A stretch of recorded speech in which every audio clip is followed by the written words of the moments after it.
ជាដំបូងខ្ញុំបាទសូមគោរពជំរាបសួរពុកម៉ែបងប្អូនប្រជាកសិករដែលស្រឡាញ់វិស័យកសិកម្មជាពិសេសគឺជាអ្នកដែលចិញ្ចឹមសត្វនៅថ្ងៃនេះខ្ញុំបាទនឹងថតបង្ហាញវីដេអូជូនពុកម៉ែបងប្អូនទស្សនាអំពីវិធីសាស្ត្រនៃការដាំស្មៅក៏ដូចជាការថែទាំហើយនិងការកាត់ស្មៅផងដែរពុកម៉ែបងប្អូនប្រជាកសិករប្រកាសជាដឹងថាអំពីអត្ថប្រយោជន៍នៃការដាំស្មៅគឺយើងអាចយកធ្វើជាចំណីសត្វគោសត្វក្របីសត្វពពែសត្វចៀមហើយក៏យើងអាចច្នៃធ្វើជាចំណីមាន់ឬក៏ចំណីទាបានផងដែរសម្រាប់ថ្ងៃនេះខ្ញុំបាទនឹងថតបង្ហាញជូនពុកម៉ែបងប្អូនអំពីការដាំស្មៅលើពូជមួយប្រភេទដែលយើងហៅថាស្មៅអ៊ីស្រាអែលស្មៅនេះគឺប្រជាកសិករយើងនិយមដាំខ្លាំងមែនទែនព្រោះថាវាផ្ដល់ទិន្នផលខ្ពស់វារហ័សនៅក្នុងការប្រមូលផលចំពោះអាយុនៃការប្រមូលផលទៅលើស្មៅនេះគឺប្រើរយៈពេល60ថ្ងៃចាប់ពីថ្ងៃដាំអញ្ចឹងបន្ទាប់ពីយើងបានប្រមូលផលម្សៅហើយគឺប្រើរយៈពេល45ថ្ងៃទៅ60ថ្ងៃទៀតយើងអាចប្រមូលផលបានម្សៅទៀតហើយសំខាន់ពុកម៉ែបងប្អូនចេះថែរក្សា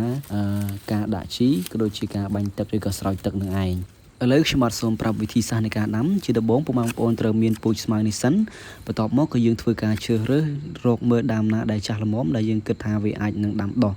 ហើយបន្ទាប់មកគឺយើងធ្វើការកាត់ជាកង់ប្រវែងពី20ទៅ30សង់ទីម៉ែត្របន្ទាប់មកគឺយើងធ្វើការភ្ជួររាស់ដីរបស់យើងឲ្យស្មើល្អហើយពូនជារងដូចនៅក្នុងរូបភាពនេះអញ្ចឹងចំណែកឯចម្ងាយពីរងមួយទៅរងមួយគឺយើងប្រើ50 គុណនឹង50ឬក៏ពុកម៉ែបងប្អូនអាចដាក់ទំហំ70 គុណនឹង70ក៏បានដែរអាស្រ័យទៅលើទំហំផ្ទៃដីរបស់ពុកម៉ែបងប្អូនចំពោះការដាក់ជីគឺយើងប្រើប្រាស់នៅជីលាមកគោបន្ទាប់ពីយើងដាំក៏បានឬក៏យើងដាក់ត្រប់បាតសិនក៏បានបន្ទាប់ពីពុកម៉ែបងប្អូនដាំបានរយៈពេល1អាទិត្យឬក៏2សប្តាហ៍ពុកម៉ែបងប្អូនអាចប្រើប្រភេទជីគីមីដែលយើងហៅថាជីអ៊ុយរ៉េហ្នឹងអាចបាចបន្ថែមពីលើស្មៅរបស់យើងបានដើម្បីជំនួយដល់ការលូតលាស់របស់ស្លឹកចំពោះពុកម៉ែបងប្អូនដែលដាំនៅរដូវក្តៅឬក៏រដូវប្រាំងពុកម៉ែបងប្អូនចាំបាច់ណាស់ត្រូវតែមានប្រព័ន្ធស្រោចស្រពទៅលើស្មៅរបស់យើងព្រោះថារដូវនេះគឺក្តៅខ្លាំងស្មៅរបស់យើងគឺមិនអាចលូតលាស់បានទេ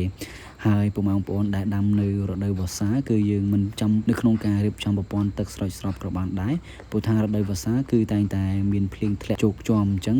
ស្មៅរបស់យើងប្រកាសជាដុះលូតលាស់ហើយបើសិនជាយើងបានដាក់ជាបានត្រឹមត្រូវទៀតគឺហាស់បានប្រមូលផលខ្លាំងមែនទែនចំពោះស្មៅអ៊ីស្រាអែលមួយនេះហើយវីដេអូរបស់ខ្ញុំមិនមានអ្វីច្រើនទេខ្ញុំគ្រាន់តែចង់ចែករំលែកពុកម៉ែបងប្អូនអំពីការដាំស្មៅនេះសម្រាប់គុតគង់ជាចំណីសត្វបើសិនជាពុកម៉ែបងប្អូនចូលចិត្តក៏ដូចជាស្រឡាញ់នៃការផលិតវីដេអូរបស់ខ្ញុំពុកម៉ែបងប្អូនកុំភ្លេចជួយចុច Subscribe ក៏ដូចជាដាក់សញ្ញារូបកណ្ដឹងដើម្បីលើកទឹកចិត្តឲ្យខ្ញុំបានផលិតនៅវីដេអូថ្មីៗជូនពុកម៉ែបងប្អូនបន្តទៀតខ្ញុំបាទសូមធ្វើការអរគុណសូមគោរពជម្រាបលា